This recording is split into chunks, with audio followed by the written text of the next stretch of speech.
Eu li que você é admirador do imperador Dom Pedro II e do Barão de Mauá. Mas os dois se odiavam, ministro. Se odiavam e se complementavam.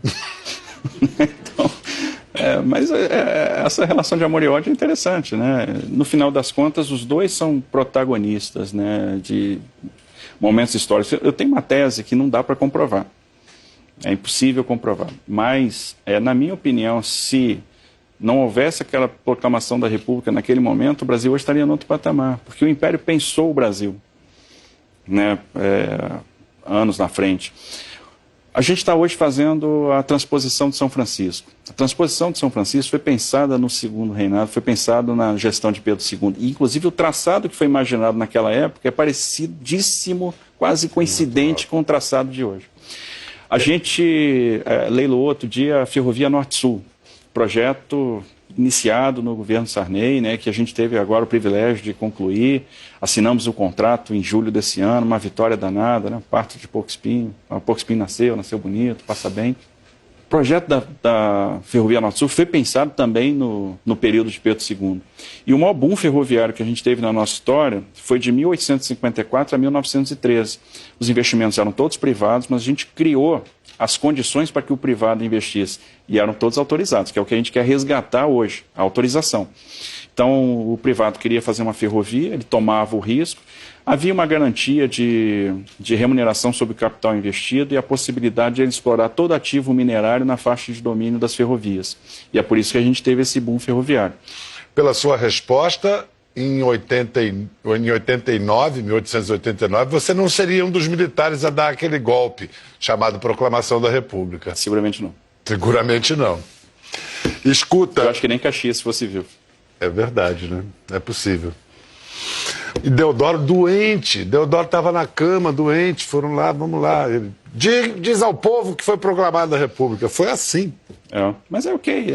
Agora, não, assim, é a tese que não dá para se comprovar. Então, é a República que nós temos, ela é vibrante e vamos fazer dar certo. Isso, e temos esse compromisso republicano. Exatamente. Vamos lá, para o cidadão pagador de impostos, em poucas palavras, você pode explicar o que significa um país com uma infraestrutura de transportes eficiente? É uma infraestrutura que responda aos anseios do usuário, né, que diminua o custo de transporte. Então vamos botar em números, em comparação. Se a gente diz assim que os países escandinavos, a Alemanha, os Estados Unidos, têm nota 10 na infraestrutura de transporte. Que nota tem o Brasil em comparação? Talvez uma nota 5, uma nota 4. E esse é o grande desafio, é melhorar essa percepção. E é um desafio ousado, difícil, mas possível. E está acontecendo, imagina, há 2 semanas a gente inaugurou o aeroporto de Florianópolis, né? Fizemos uma concessão, um operador aeroportuário assumiu e fez um belíssimo aeroporto. Eu fico imaginando hoje a percepção do usuário. Ele dormiu usando uma rodoviária e acordou usando um equipamento de primeiro mundo. É isso que a gente está falando, é isso que a gente quer fazer, é proporcionar esse choque na vida do usuário brasileiro. Por que a gente não fala mais privatização e fala concessão? Porque são institutos diferentes. Mesmo? Mesmo. Não é só também Não é um jogo de palavras. Na concessão não há a perda da propriedade do ativo. O ativo continua sendo do Estado, há a exploração daquele ativo. Na privatização não, há a transferência de controle. Então, por exemplo, a maioria dos equipamentos de infraestrutura eles são concedidos, o ativo continua sendo do Estado. Então eu tenho um operador que vai fazer os investimentos, vai explorar aquele equipamento por um determinado período de tempo, vai ter uma remuneração que vai vir por meio de tarifas, por meio de receitas acessórias, mas vai devolver aquele equipamento para o Estado ao final daquele período de exploração. Na privatização não, a gente transfere a propriedade. Perfeitamente. Quais que você apontaria são as suas metas mais ambiciosas? Bom, uma meta ambiciosa, mas que é extremamente transformadora, é fazer a Ferrogrão. A Ferrogrão muda a logística nacional, porque ela... O que é isso? A Ferrogrão é uma ferrovia que vai ligar o Mato Grosso, o norte do Mato Grosso, aos portos do Pará. Quando a gente pensa em Arco Norte, o Arco Norte hoje é a melhor porta de saída para o mercado consumidor asiático, para o mercado consumidor europeu. O potencial de redução de custos é enorme. E quando a gente faz uma ferrovia com a Ferrogrão, a gente vai criar uma competição com todo o sistema que leva para Santos, que leva para Paranaguá. E quando eu crio competição, quando eu dou oferta de transporte, faço choque de oferta, eu reduzo muito o frete. Então eu jogo o custo Brasil lá para baixo. Então essa eficiência que nós precisamos ter. Agora o dinheiro para fazer isso tem que vir do projeto de concessões. Privado. Tem o mais importante, que é a demanda. Demanda nunca vai faltar, porque a gente tem um estado como o Mato Grosso que hoje produz 65 milhões de toneladas, plantando 9 milhões de hectares, e tem condição de produzir em 2025 100 milhões de toneladas, 110, 120 milhões em 2028. Então a demanda existe, o que a gente fizer de infraestrutura vai ser pouco. O que eu tenho aqui, que foi publicado, que os contratos até o fim da gestão podem trazer, ou devem trazer, mais de 217 bilhões nas próximas décadas. Até agora, quais são os principais resultados? Bom, esse ano nós fizemos 27 leilões, concedemos 27 ativos.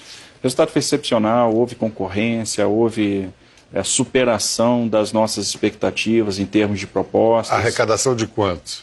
A gente arrecadou 11 bilhões em outorgas e a gente tem quase igual valor em investimentos que estão contratados.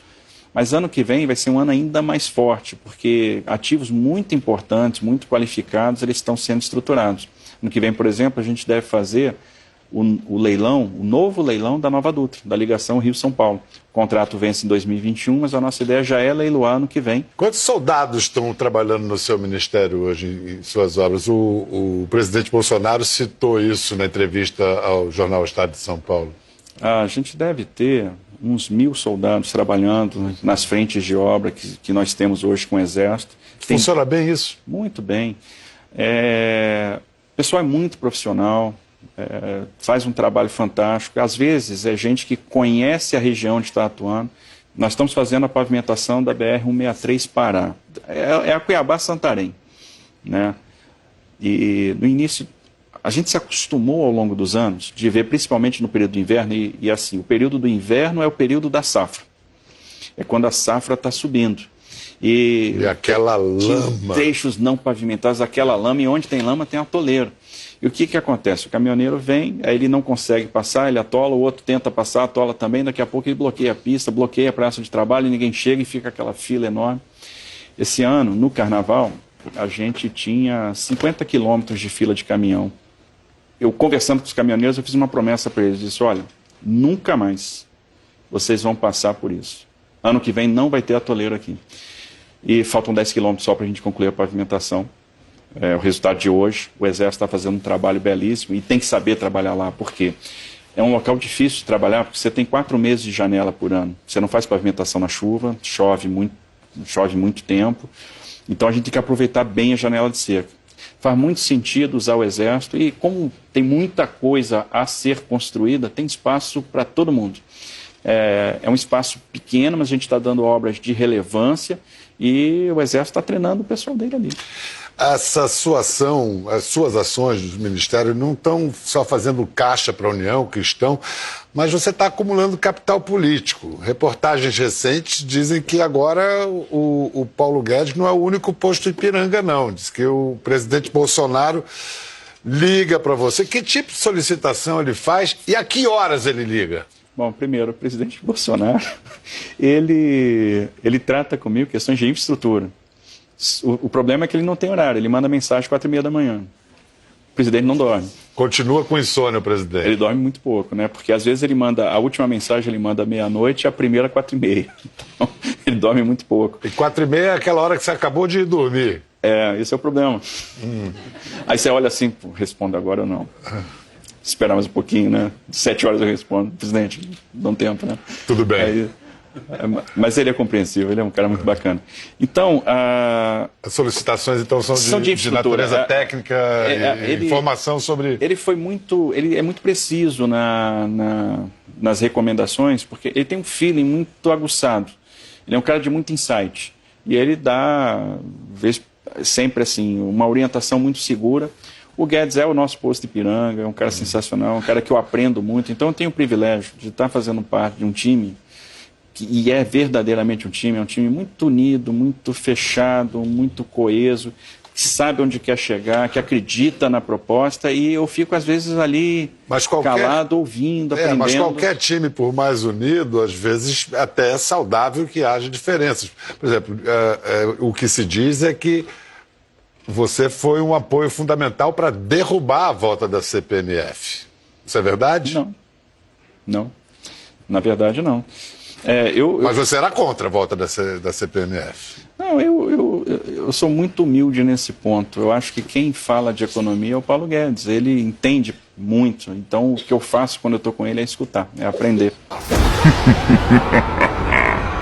Não, o que eu queria dizer é que é comum, saudável, que haja visões diferentes dentro do governo.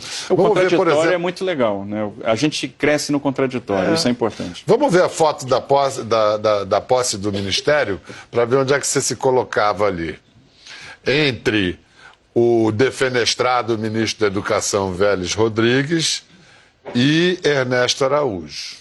Quem organiza esses negócios é o cerimonial de Itamaraty, né? E eles são extremamente rígidos, né? Eu digo que a carreira da diplomacia é mais parecida com a carreira militar. Então eles sempre levam em consideração a antiguidade das pastas para o posicionamento dos ministros. Sim, mas a coincidência que ocorreu ali é que você está entre dois representantes do grupo ideológico. E qual a sua ideologia? O pragmatismo? Brasil. Eu penso Brasil. Eu quero ver o Brasil grande. Essa é a minha ideologia.